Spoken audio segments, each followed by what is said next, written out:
Wondering why your business isn't as successful as you planned it to be?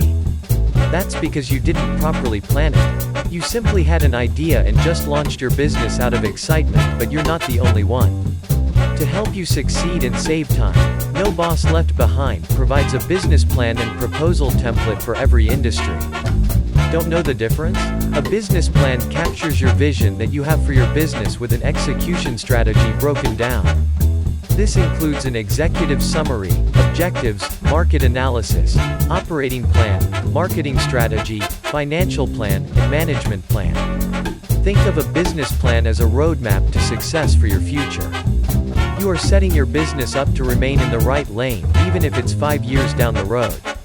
A business proposal can be used for a business project for a specific idea. Proposals are meant to attract investors with a document that's meant to convince an organization to buy a product or service.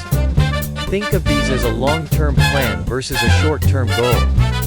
You can save hundreds or even thousands of dollars by filling out our template yourself with the guidance we include to go along with it.